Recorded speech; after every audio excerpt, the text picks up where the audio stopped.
Fala, meus amigos, minhas amigas ligados aqui no Dois Toques, a casa do futebol, pra gente falar de uma história que se encerra, né? O Fluminense foi o clube brasileiro que mais chegou longe nessa Copa do Mundo de Clubes da FIFA, emocionou o Brasil inteiro, uniu muitos torcedores pelo país, uniu também muitos secadores, né? Claro, não dá pra ser hipócrita, tinha muita gente secando, né? E o Fluminense dá adeus à Copa do Mundo, perde para o Chelsea, não vou dizer que era o óbvio, mas o Chelsea era favorito, o Chelsea estava crescendo na competição e o Fluminense pega um time europeu que, se não é da primeira prateleira, né, que a gente costuma falar isso, foi campeão da Conference League, que é o terceiro torneio mais importante da Europa, ele está crescendo. A qualidade dos jogadores, João Pedro, hoje, assim, eliminação com requintes de crueldade, né? Mais uma revelação do Fluminense, mais uma cria de Xerém que vai para um rival e é algoz do Fluminense.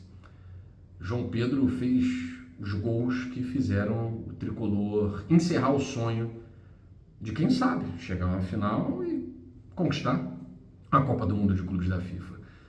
Mas independentemente do jogo de hoje, sinceramente achei que o Fluminense fez uma partidaça contra o Chelsea. O Chelsea foi melhor, o Chelsea venceu o jogo de forma merecida, mas foi um jogo meio polêmico. Né? A não marcação do pênalti divide opiniões na imprensa mundial, tá?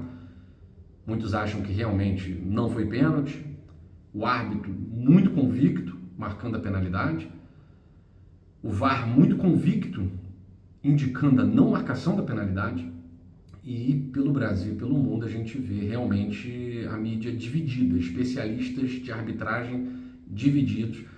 Eu confesso a você que já vi muito pênalti marcado desse jeito, desse jeitinho aí. O jogo estava 1-0, o Fluminense poderia ter voltado para o jogo. Vale dizer que o Hércules quase entrou para a história de novo. Né? Terceiro jogo do Hércules querendo entrar para a história, contra a Inter, contra o Al Hilal, e se não fosse o Cucurella, ele teria feito o gol do Fluminense. Eu acho que o Fluminense jogou como um time grande. O Fluminense não teve medo, o Fluminense entendeu que o Chelsea fez um jogo contra o Palmeiras no primeiro tempo muito melhor, mas no segundo tempo o Palmeiras foi melhor e que dava para vencer. O Fluminense teve consciência disso. O Fluminense estava do lado de uma chave que dava para chegar. Agora a gente precisa relativizar esse dava para chegar. O Chelsea, apesar de não ser uma equipe que disputou Champions League, vai disputar esse ano, né? Ficou em quarto lugar na Premier League, é finalista da Copa do Mundo de Clubes da FIFA. A gente não pode simplesmente desmerecer a equipe do Maresca porque não fez uma boa primeira fase, porque perdeu para o Flamengo, porque não mostrou um bom futebol na partida contra o Palmeiras, ou enfim, em outros jogos. É um Chelsea que cresceu no momento certo. Então, se há algo que credencia uma equipe a ser campeã, é crescer no momento certo. Dá para dizer que o Chelsea sofreu menos do que sofreu no jogo contra o Palmeiras, porque o Chelsea viu o Palmeiras empatar o jogo e o Palmeiras poderia ter virado aquela partida, apesar de ter jogado no primeiro tempo muito ruim.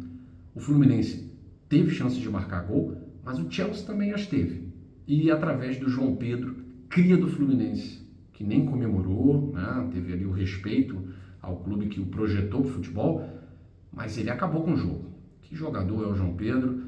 E acho que se existe uma oportunidade de voltar para o radar de seleção brasileira, era essa resposta que o João Pedro precisava dar para os críticos. Tem muito atacante que foi convocado que não joga metade do que joga o João Pedro, né?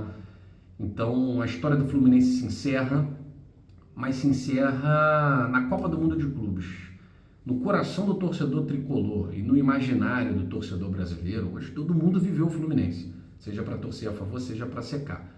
Difícil achar alguém indiferente. Quem falar que estava indiferente está mentindo. Hoje o Fluminense foi a América do Sul. Contra ou a favor, a América do Sul estava de olho, estava observando o Fluminense. E é a história mais bonita da Copa do Mundo. O Chelsea pode ser campeão, O PSG pode ser campeão, o Real Madrid pode ser campeão, mas a história mais bonita da Copa do Mundo é a história do Fluminense. O Fluminense é o patinho feio da Copa do Mundo de clubes da FIFA entre os clubes brasileiros. É o time que tem menos investimento, com orçamento menor, folha de pagamento menor, jogadores com idade acima da média. O Fluminense talvez seja o clube com a média de idade maior na Copa do Mundo de clubes da FIFA. E ninguém dava nada pelo Fluminense. Essa é que é a verdade. O Fluminense fez uma fase de grupos ruim. No melhor jogo do Fluminense, o Fluminense não ganhou. Foi contra o Borussia Dortmund. Foi 0-0. Num jogo muito ruim do Fluminense, o Fluminense deu sorte, pressionou, virou uma partida que parecia perdida contra a equipe do Ulsan. E contra o Mamelodi Sundowns, o Fluminense não jogou futebol. O Fluminense assistiu a equipe sul-africana jogar e torceu para não perder. Essa é que é a verdade. Então o Fluminense passa para as oitavas de final como mais do que patinho feio, patinho horroroso, né? E ninguém dava nada pelo Fluminense, mesmo contra a Internazionale de Milão, que estava também fazendo um papel bem abaixo do que se esperava da equipe italiana, vice-campeã da Champions. O Botafogo ficou para trás, o Flamengo ficou para trás, Palmeiras e Fluminense avançaram. Depois o Palmeiras ficou para trás para o Chelsea e o Fluminense avançou. Venceu o Inter, venceu o poderoso e rico Al Hilal, duas equipes que têm um orçamento 10 vezes maior do que a equipe das Laranjeiras, e bateu no teto, mesmo para um Chelsea. A realidade ainda é essa. Por mais que os brasileiros tenham mostrado muito valor e que não existe essa de que o campeonato daqui é vira-lata, de que as equipes daqui são infinitamente inferiores às da Europa, podem ser inferiores muito por conta do orçamento.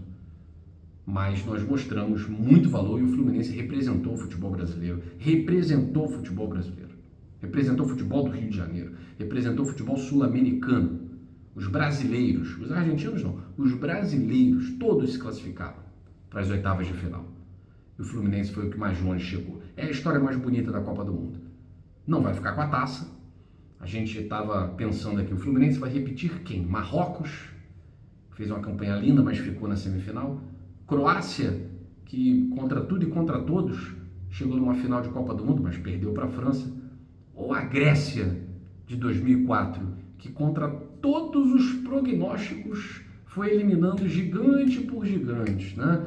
Tirou a Espanha, depois tirou a República Tcheca, eliminou grandes equipes, até chegar na final contra Portugal.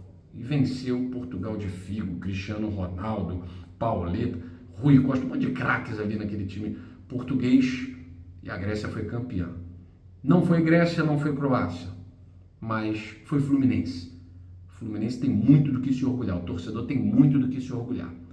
E eu espero que o futebol brasileiro tenha dado uma resposta para os criticoides de plantão, principalmente que moram lá na Europa e que não conhecem o futebol brasileiro. É bom conhecer, porque com planejamento, com uma liga forte, eu acho que os clubes brasileiros podem ir melhor do que foram na próxima Copa do Mundo de Clubes da FIFA. Fico por aqui. Um grande abraço a todos vocês. Até a próxima.